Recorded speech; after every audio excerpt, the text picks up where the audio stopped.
This podcast is a part of the Garnett Media Group podcast network. Garnett Media Group is the official partnership between student-run media outlets at the University of South Carolina. For more information on GMG podcasts or other student work, visit garnettmedia.org.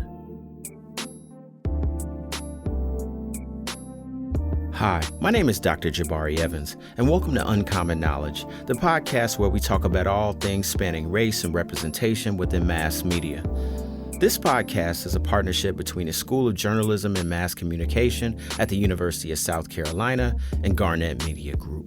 So without further ado, let's get into this week's episode.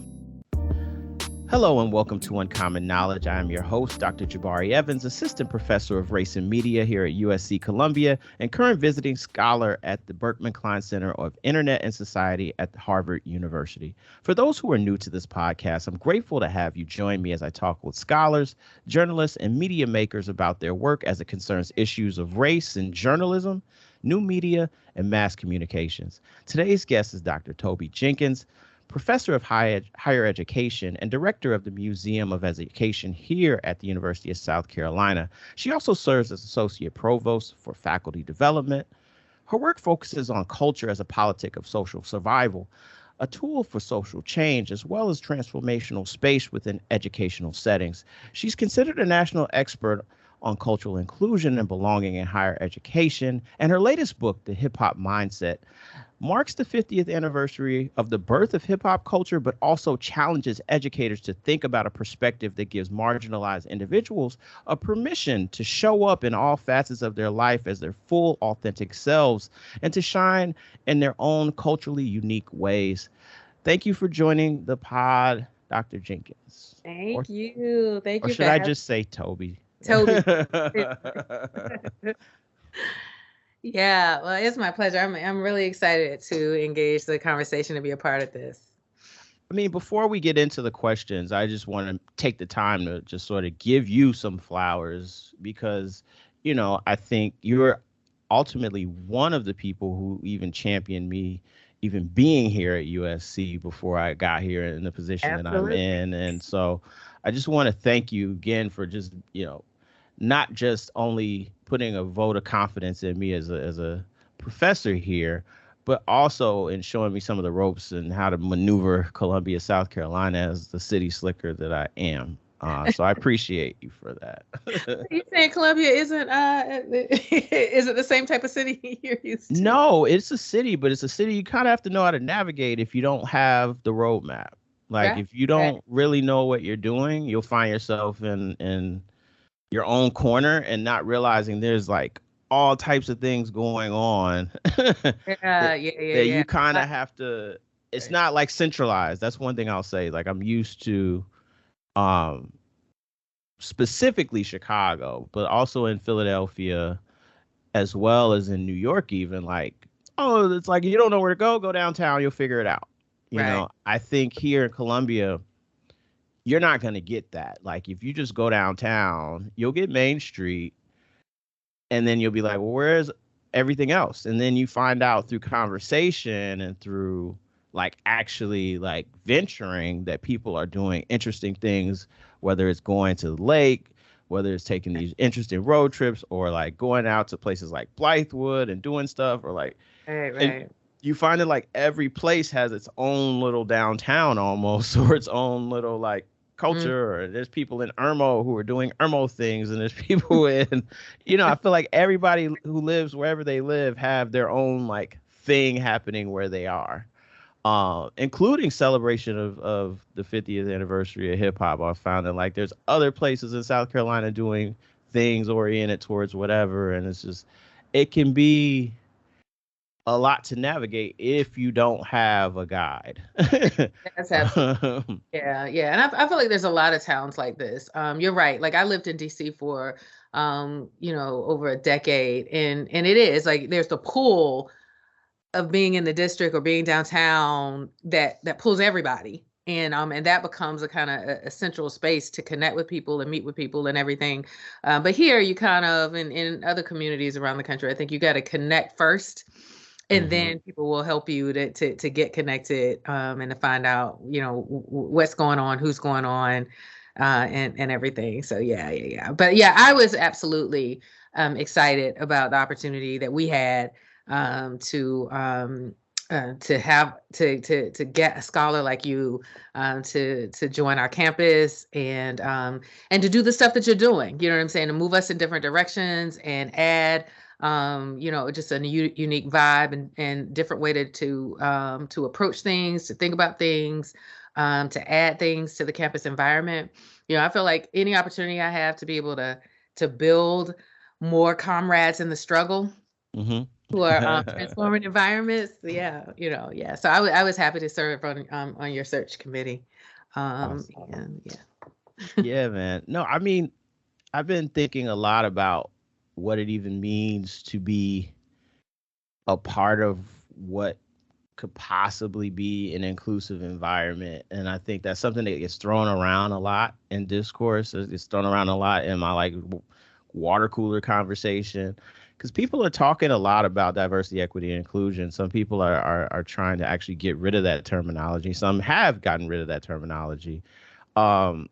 Seeing as most people would consider you an expert in that field, right? Like, what do you see sort of as the secret sauce to creating environments besides hiring folks, right? Like, what is the secret sauce to sort of creating a successfully inclusive environment, particularly as it pertains to students of color, Black folk, and even more specifically? Right. Yeah. So I think the biggest thing is that there's a difference between, like you're saying, hiring, because that's access, right? So we can provide people with access, but inclusion is is different. Mm-hmm.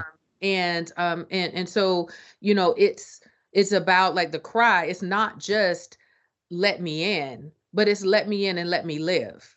So you can't. Inclusion is about creating space where everyone who is a part of the space can be their full selves, can relax, be comfortable, speak, be honest, be real, be true, know that what they have to contribute, matters, is appreciated, is heard, is listened to, but not just listened to and then put off, but really incorporated and used in meaningful ways, right? Because in all of these environments that we're dealing with spaces of work production, whether it's studying in school or whether it's working as a professional, and everyone wants to contribute. Everyone, that is a critical aspect of the culture of work and learning, that you want to do well, you want to contribute in some way. No one wants to show up for work and feel like they aren't contributing. Believe it or not. Like, I know there are a lot of people that people would love to show up at work and do nothing, but Right. but honestly, that's the antithesis of work. Like, people really do want to contribute, and it's only when you feel frustrated because you feel that your particular thoughts, perspectives, ideas, contributions aren't being included, respected, valued, and used in some meaningful way, that's when you start to dial out. So inclusion, I think it's really, really important. And it's important on individual levels, right? Mm-hmm. So and I think people often frame it as why it's important just for the people that will that you're trying to include, right? Mm-hmm. That it's some type of personal benefit. So, like, for me as a Black woman, if you embrace inclusion and I feel included, that's something that will only benefit me.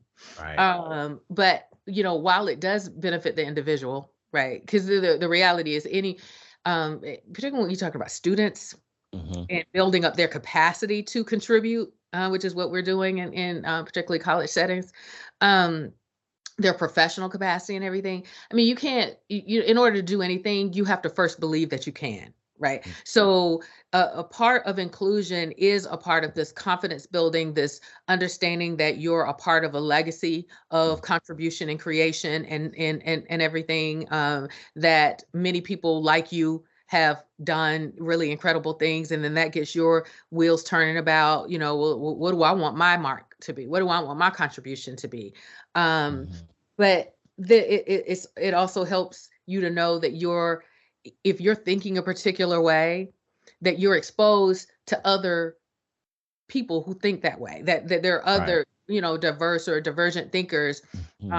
Because too often, particularly in settings like ours, I think there's this pressure of like groupthink, teamwork, right? So being a team player is kind of always seen as, don't complain, don't ask questions, go along with it, with everything. And when you're a person that does have just a couple questions about, why are we doing it this way? If we do it another way, then you're painted as like the trouble colleague, So,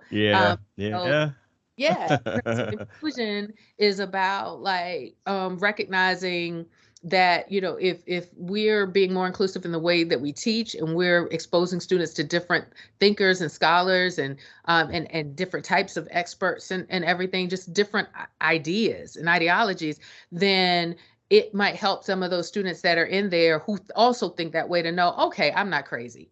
You know what I'm saying? 'Cause everything I've ever learned only said, approached it this way, but this is the way I approach it. And look, there's someone of value that also approaches it too. So, right. So that builds your confidence, but also for all the other people who have been poured into in the way that they think, and they've always been exposed to it stretches their capacity as well. So then they benefit. I talk all the time. I do a lot of trainings for inclusivity in higher education. And one of the things I talk all the time is like, people want to talk about rigor, but, rigor is not making something intentionally hard, that's not making a subject matter or a course difficult to get through.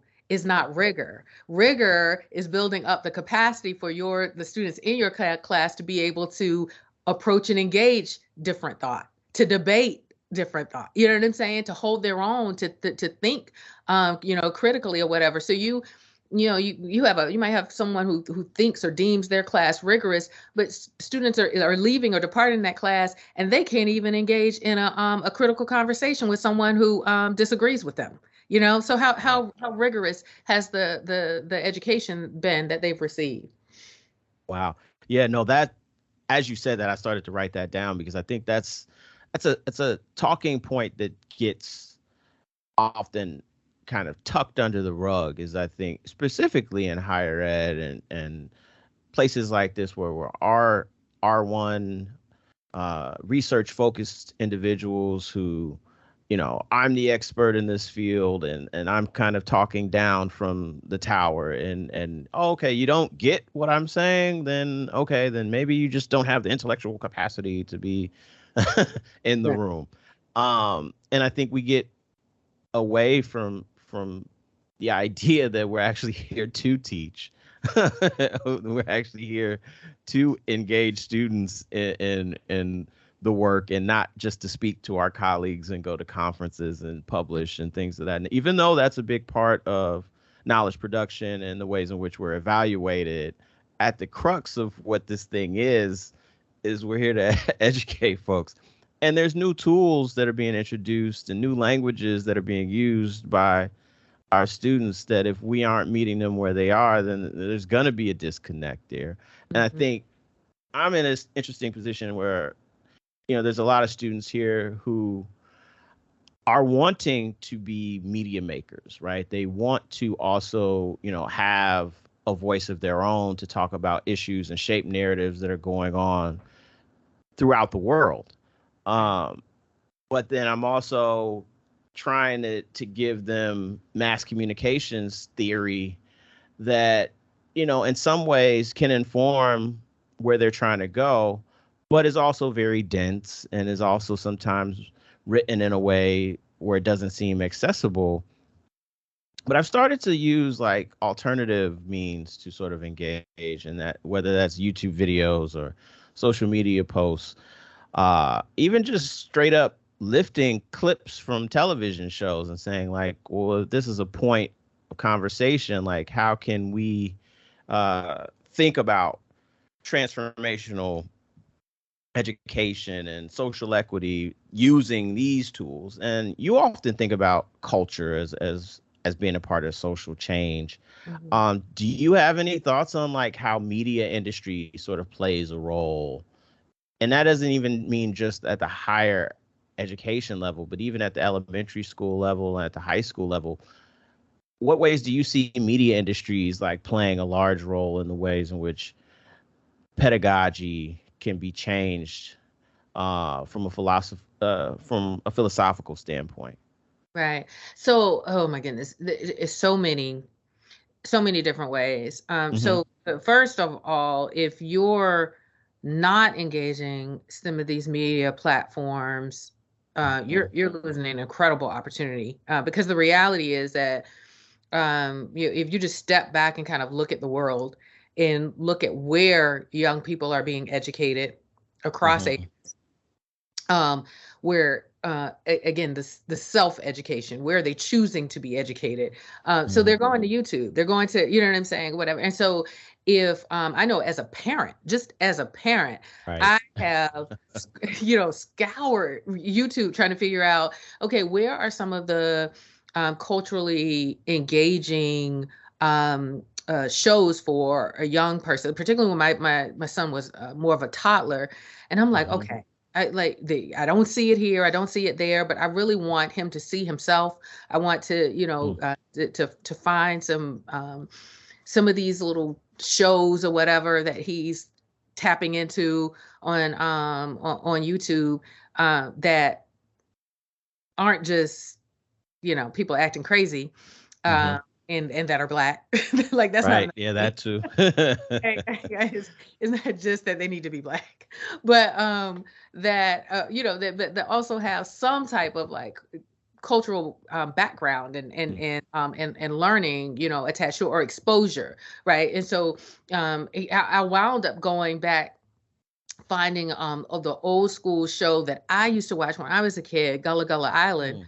A word. Yeah.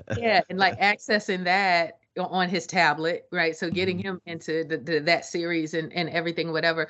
But I'm saying, like, whether it is the higher, media or organizations or companies, I'm like, invest more in these types of things.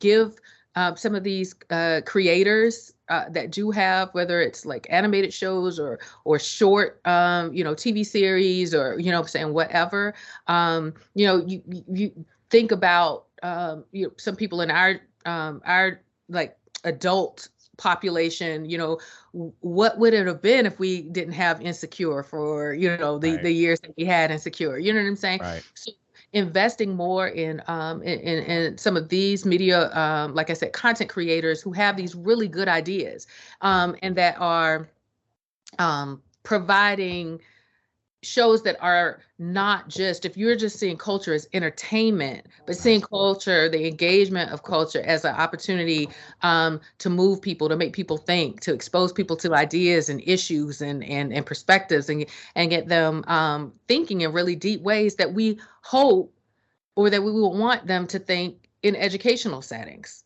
And so in that way, there's always some content that even educators can pull from, like you said, when they're, teaching in a formal way, that they can pull on media that young people are already engaged with and already familiar with, to get them to think more deeply about, to sit down now and process and analyze. Because the reality is, like, what I think is absolutely kind of beautiful and freeing about social media and everything right now is, years ago when we were growing up, or at least when I was growing up, I mean, the access to being able to put a message out in a mass form of media was not available to the regular person. Like you couldn't afford an ad on television, like no one could afford that. And so now, how freely accessible that is, it's absolutely incredible, and no one has to ask permission to put out content, and and everything or whatever. So you got to roll with it, or it's just going to roll on past you. I mean, just to your point, like, I think we just had a an interesting kind of workshop here at the J School that was thinking about like how to be an influencer, and I was asked to give a talk, and I was like, a short talk, but I was like, really, there's no recipe to being an influencer. As the idea is just we're in a culture of content creation, and that everyone's a content creator, whether they're trying to do it professionally or whether they're just trying to build community.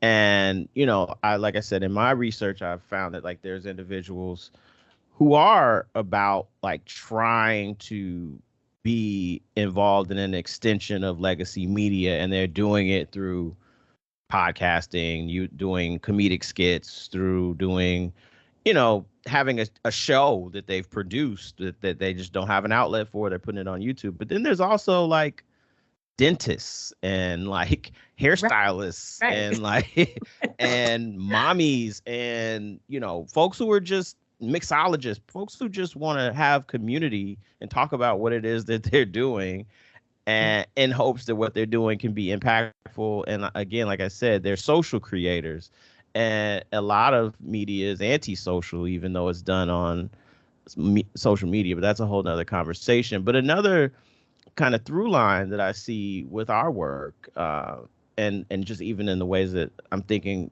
research wise, is like making that connection between creator culture and hip hop culture, because I think very similarly, there are folks who just like hip hop, right? And they like talking about hip hop. They like critiquing hip hop. They like being involved in the culture, following fashion trends, creating fashion trends, you know, sharing dance moves. And it has nothing to do with the want to make money, you know. And I have homies that rap for the sake of rapping, but I got homies who rap for the sake of trying to pay bills too. And that's their explicit intent. Very similarly, there's pushback on putting hip hop in academic spaces. And I think your work has stood out to me as fighting for, you know, speaking to why, you know, as a cultural contribution, it's nonsensical to keep it out of the academic spaces. It's been almost, you know, we're 50 years of hip hop, but I want to say we're like 30, 35 years of hip hop based education kind of being in the literature, very like hardcore, having its own place, right, at conferences.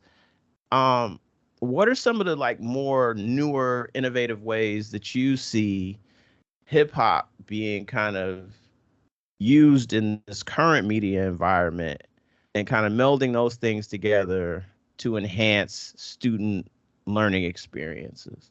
Right. Well, I think one of the, you know, beautiful things about hip hop, like you were saying about the social media influencing and content creation or whatever, and how reality is now, it's no longer I need to major in, go to college and major in, like anybody, no matter what they're doing and no matter what their day job might be, whatever, Right. they can pursue this opportunity as a social media influencer and create content and create media and everything, whatever, shows and everything. And so there's really no stopping, but at some level, I feel like that's also the essence of hip hop culture. Yep. That it has always been an open space for whoever wanted to try their hand at it, feel like they had some talent to it, you know, just be in community with it, or you know, learn from it. That it's always been kind of a cultural space that's open to that.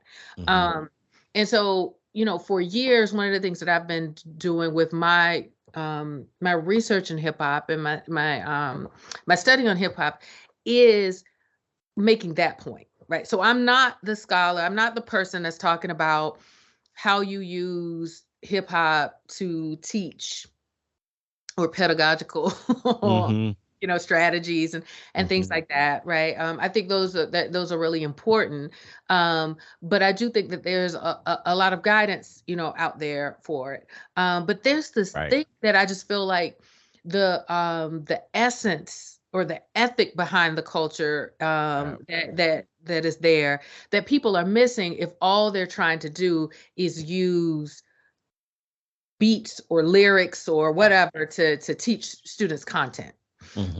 You know, I think there's really incredible ways that you can include hip hop artists, their songs, their lyrics, as something to read and to analyze in the same way that they read texts and books, right? So Yep. acquiring those, you know, on the required reading list.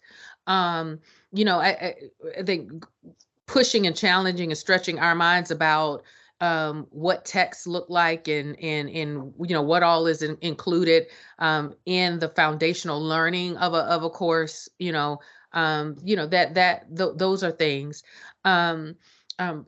ways that people might in their classroom create multimedia or innovative projects that get students to critically think about the creating their own content or creating their own video or creating their own you know, documentary that incorporates, you know, things or that uses elements of the culture for them um, to think about or to give to share their ideas or perspectives about something. So how do you express through movement and dance? How do you express through your body?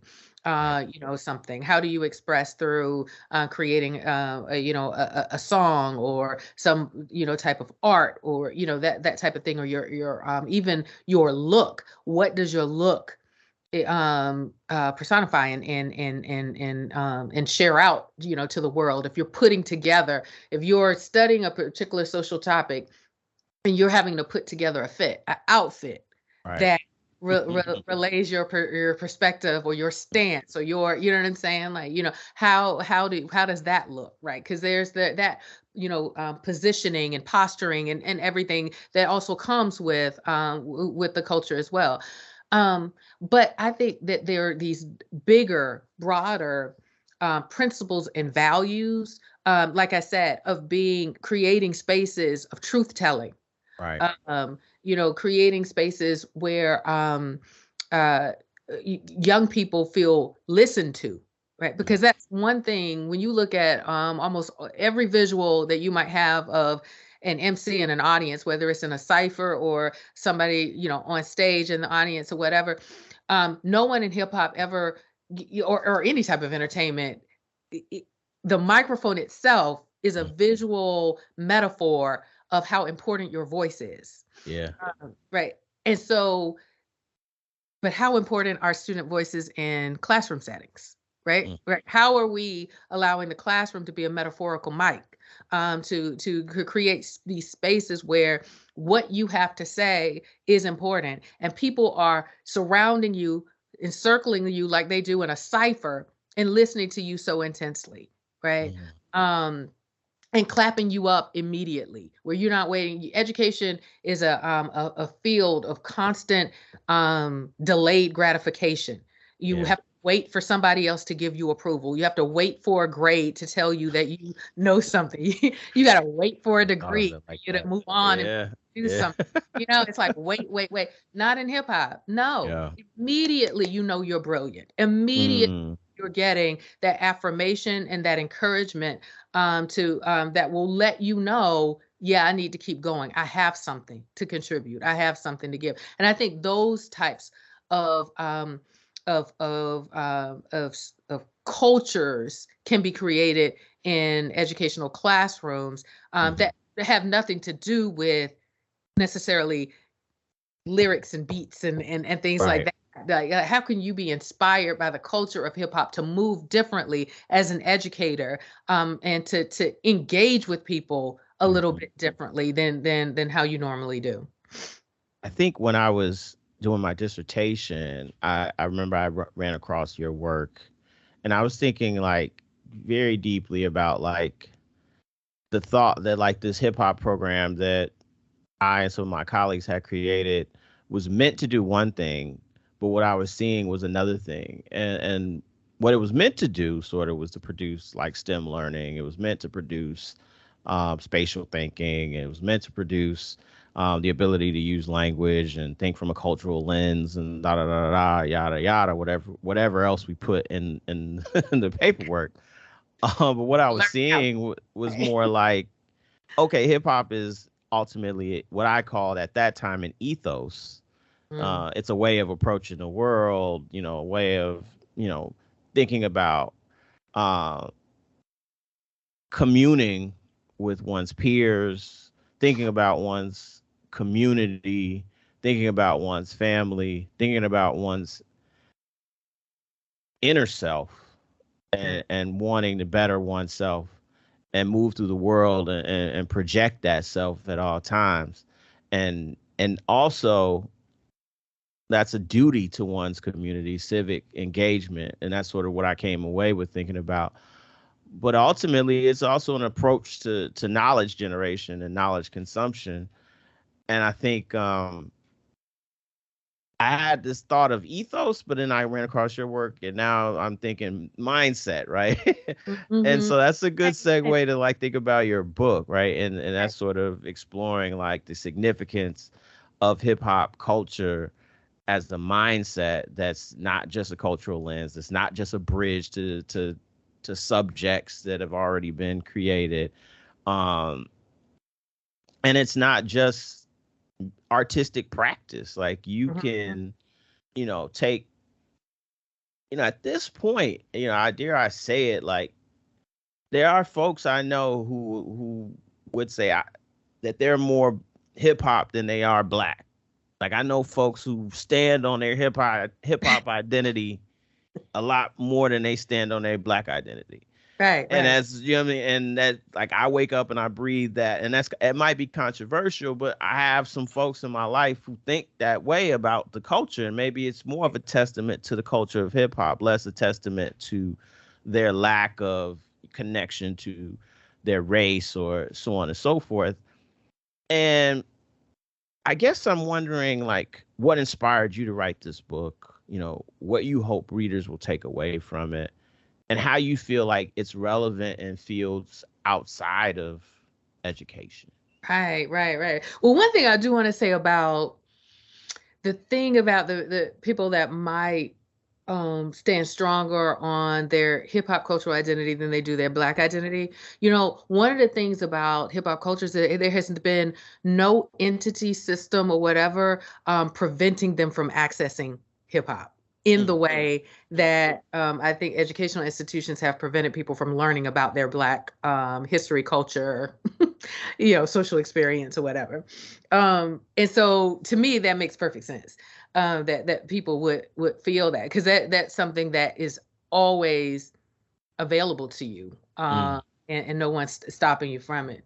Um, but so yeah, so in the book, The Hip Hop Mindset, for me, it was like the culmination of this thing that we've been talking about, this ethos and everything mm-hmm. of like me recognizing again from a career of creating cultural engagement spaces on college campuses and everything that were largely always kind of hip hop spaces Right. and everything, right? So it's, whether it's like hip hop conferences or concerts or symposiums or spoken word, Mm, joints, whatever, on college campuses and everything, right? So I've spent my career, um, half of my career, not as a professor, but as a cultural convener, a curator, you yeah. know what I'm saying, like an arts administrator, right? So I was an event planner and a talent booker. And all of these things. And so I'm always observing the magic that hip hop spaces create. And so for me, I'm like, I know that it's more to this than just like even creating a space for college students to enjoy. It's Right. generating something. It's developing something. I'm watching how it influence and impacts the way that we move, and like you said, the ways that we see ourselves. And so for me, particularly, someone who I don't see myself as a hip hop head, you know what I'm saying? Like I Mhm. love hip hop, Right. but in the book I talk about, like, I was a huge Whitney Houston fan. There's that too. Like I Mm-hmm. love me some Freddie Jackson and all Mm-hmm. those people, from way back in the day or whatever, right? So I was as much into R&B and back in the day Motown and funk, and like I love genres. I remember when P. Diddy first came out and he was like sampling all those songs. Yep. I felt he was a kindred spirit. I was like, oh, he loves music like I love music. Like he loves, decades and generations of music that, Yeah. he's pulling into hip hop and everything, whatever. But for me, like, and different from you, where you have a history as an artist and you know what I'm saying, life experience as an artist. I wasn't an MC. I wasn't a dancer. You know what I'm saying? Now I was like the fan at home that was always watching the music videos, trying to get all the routine. Like I know the routines and stuff, but I wasn't like a professional B-girl, or you know what I'm saying, make a living off of it or anything like. So I was asking myself, what is it that you love about hip hop then? What tells you so much to hip hop? And really what I came down to was that because I'm an achiever, I love environments and spaces and people and community who are about achievement, who are, there's an ethic of excellence that I think is shared across hip hop culture, whether you're an artist or whether you're a fan of that just embraces the culture, that there's a way that they move and think and a belief about themselves that I absolutely am in love with. Right. So as I started doing this work and really diving into having these conversations with people and diving through, going through documentaries, and even now we're in a place where we can read more books written by hip hop artists. Right. So it's in my repertoire, for this research project, but really kind of looking at, all right, what are these shared principles? And I came up with these three: drive, approach, and posture. And these are things that I think are ethics, they're leadership ethics and principles that I think, regardless of what field you're in, regardless of what your profession, it is something that anyone who is ambitious, anyone who seeks to do well in life, to be successful according to your own, beliefs about success, not these stereotypical ideas of, even in education, achievement and this and test scores and stuff or whatever. Mm-hmm. You know what I'm saying? Sometimes our dreams and ambitions for ourselves are bigger than those things, right? I don't want to be just a person. If I get a degree, great. I'm happy. I'm excited. That's an achievement. But I'm walking across the stage with how many other thousands of people. Some of us want to be superstars. You know what I'm saying? Some of us want to really push and challenge ourselves to be the best. We're going for GOAT, right? Yeah. We're not going for being one of many people that get these the same achievement. And so that's what this book is about. It's for those people that really do see themselves as ambitious. So these perspectives or principles or values or whatever, I think people share with drive. They share this hunger for opportunity, wanting to be put on, right? They share this sense of competitiveness, and even if you're just competing against yourself. So it's like, you know what? I achieved this goal. Now it's time for me to beat my own best.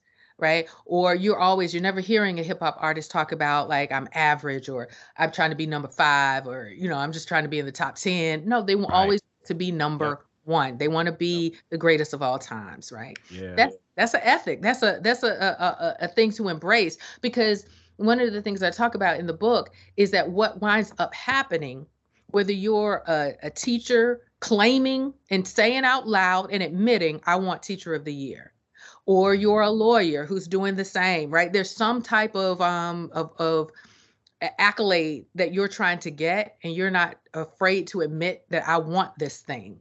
Mm-hmm. If you show up every day in that spirit of I'm going to get that thing, what winds up happening is that you're working at your absolute best every day, and everybody wins, right? Your coworkers win because now they got an incredible coworker right? That's inspiring them to move better and differently. The students that you teach or whoever the community is that you serve, they win because now here you are showing up like teacher of the year every day, right? And so it's impacting how you flow. The organization that you work for wins, right? So there's this winning spirit. There's with approach, it's about like you talked about authenticity. Yep. So and you know, again, I talk about clarity and everything. There's this expectation that you show up as your authentic self, that you don't throw your community under the bus, that you are representing them. You know, I joke all the time. I've been doing a lot of book talks or lectures, or you know, like a book tour on this, and I talk about how like when I was growing up in the '90s, like the whole keeping it real and the pressure to represent, like it felt like it was thick. It was like really, really intense. Like this, you better keep it real. Streets are watching. You know what I'm saying? Oh, that stuff, whatever. Yeah. But now I Yeah. see it as not just a pressure to keep it real, but a permission to keep it real. And that's like, and I'm saying that that's an important act of racial liberation, to give people, to expect people to show up as their full authentic self. There's a colleague that I interviewed in the book, and Michael Benitez, and he was talking about how when you choose assimilation, it's not an individual act. In order for you to assimilate, you have to throw your whole community under the bus, right? Yeah. You are making a huge statement about all the people that identify that way. Yeah. In your choosing not to. Right. And so there's this expectation and this, like I said, permission for you to show up knowing your brilliance, knowing your worth, knowing yourself. And then the last one, posture, is about like once you're given the opportunity and the stage, like how do you show up? You know, it's about like this commanding attention. I call it commanding attention and claiming space. Like claiming space, knowing it's a difference between feeling that you own an entity or you own a space and you're renting it, right? When you're renting, you feel like, oh, I can't necessarily paint, I can't change things up, I can't whatever. But when you feel that you own something, you know, you walk into it knowing that I have a right to be here, I have a right to transform this place, to create, to develop, to move it in different directions. And so you walk with a confidence, a posture, your back is straightened. And whether that's again an act of posturing, you know, that builds confidence, you know what I'm saying? The more you do it, the more you believe it. But regardless, there's this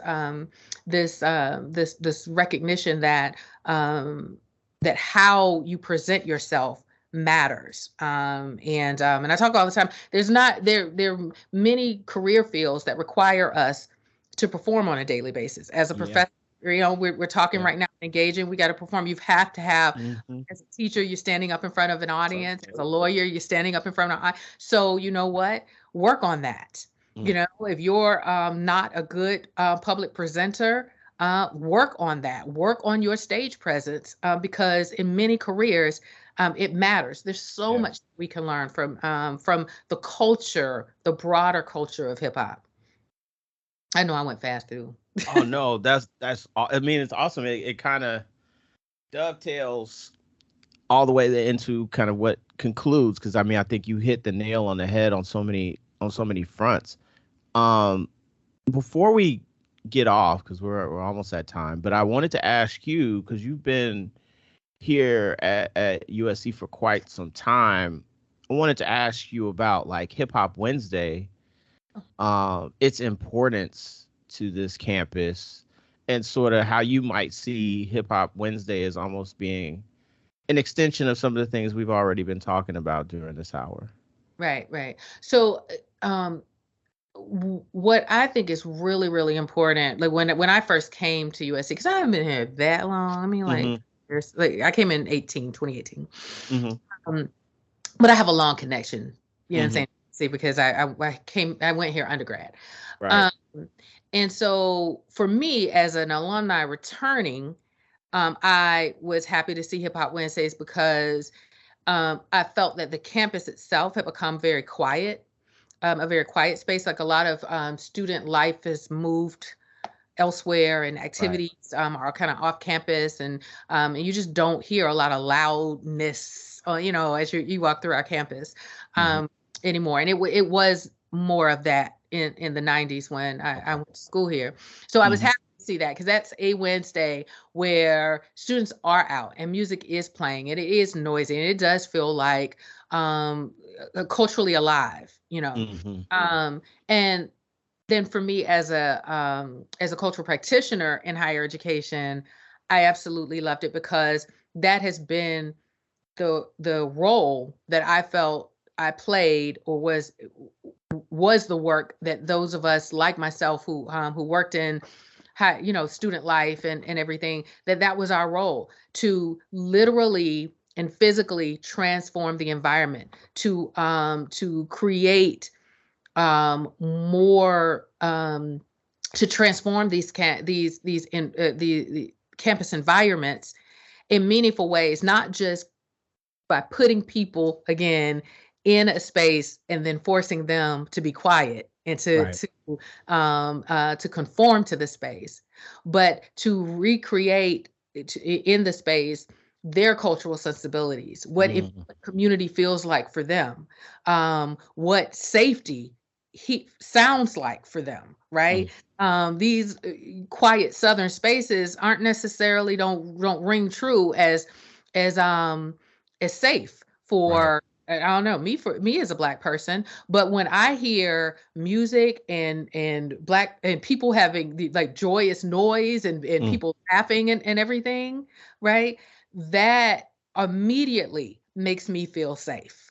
Um, Mm. because of my cultural experience and kind of where I'm coming from. So I've always seen it as the importance of physically transforming the space in culturally meaningful ways. And I see that's what to me that's what Hip Hop Wednesday does at University of South Carolina. Awesome. Awesome. Well, I thank you for your time. I'm sure we're gonna have more of these conversations, especially with the thing we're doing in DC, Yes. as well as planning out other things. But I really just wanted to make sure that I thank you for your time today, and just thank you for everything you've done thus far, uh, during my short time here at USC. Um, I can't wait to read the book, and I think it's an important contribution, not just to the canon of education and but also I thought this is really important to even cultural studies and Yes.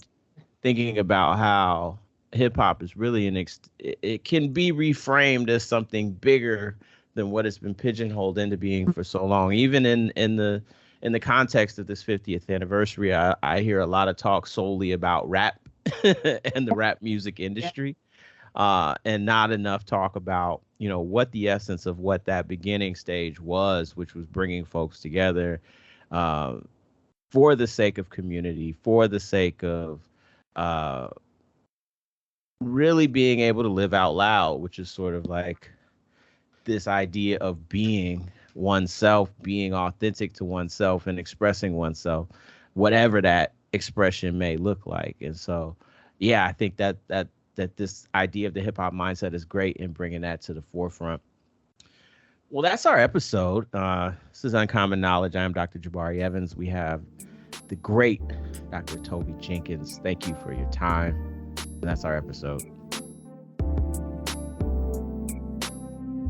Thanks for listening. If you enjoyed this episode and you'd like to help support the podcast, please share it with others, post about it on social media, leave a rating or review. And to catch the latest from me, you can follow me on Instagram at KnowledgeSense82 and on Twitter at KnowledgeSense82. Now that's different than how you normally would spell it. That's NALEDGE, Sense82, as in 1982.